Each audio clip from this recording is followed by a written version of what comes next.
મિત્રો, આજે ભરત સુતરિયાએ નુકસાનીનો સર્વે કરી વળતર ચૂકવવા ભરત સુતરિયાએ મુખ્યમંત્રીને પત્ર લખ્યો છે.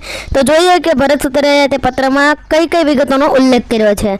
અમરેલી જિલ્લામાં વાવાઝોડા સાથેના કમોસમી વરસાદના કારણે તારાજી થયેલી છે, ત્યારે અમરેલી લોકસભાના ભાજપના ઉમેદવાર ભરત સુતરિયાએ મુખ્યમંત્રીને ખેડૂતોને નુકસાનીનો સર્વે વળતર આપવા માટે એક પત્ર લખ્યો છે. મુખ્યમંત્રી સાથે ભરત સુતરિયાએ ટેલિફોનિક વાતચીત કરીને સર્વેની રજૂઆત કરવામાં આવી છે. ભરત સુતરિયા જિલ્લા પંચાયત પ્રમુખ પણ છે અને ગત તારીખ 13/5/2024 તથા 14/5/2024 અને 15/5/2024 રોજ અમરેલી જિલ્લામાં કમોસમી વરસાદને કારણે ખેડૂતોના પાકો બાજરો, તલ, મગ, ડુંગળી, ચાર વગેરે પાકોને ભારે નુકસાન થવા પામ્યું છે. તેમજ બાગાયતી પાકોને પણ વ્યાપક પ્રમાણમાં નુકસાન થયેલ છે. આ ઉપરાંત બાબરા, વડિયા સહિતના વિસ્તારોમાં વાવાઝોડા સાથે પડેલ કમોસમી વરસાદથી બાબરા વિસ્તારમાં વધુ પડતું શહેરી વિસ્તાર સાથે ગામડાઓમાં ખેતીને નુકસાન થયું છે. બીજી તરફ બાબરા શહેરમાં 100 જેટલા વીજપોલ અને વૃક્ષો ધરાશાયી થયેલ છે અને બાબરા તથા અમરાપરા વિસ્તારમાં જીઆઈડીસી અને જીનિંગ મિલને પણ નુકસાની થયેલ હોય, ત્યારે તાત્કાલિક સર્વે કરીને જરૂરી યોગ્ય સહાય કરવા માટે મુખ્યમંત્રી ભૂપેન્દ્રભાઈ પટેલને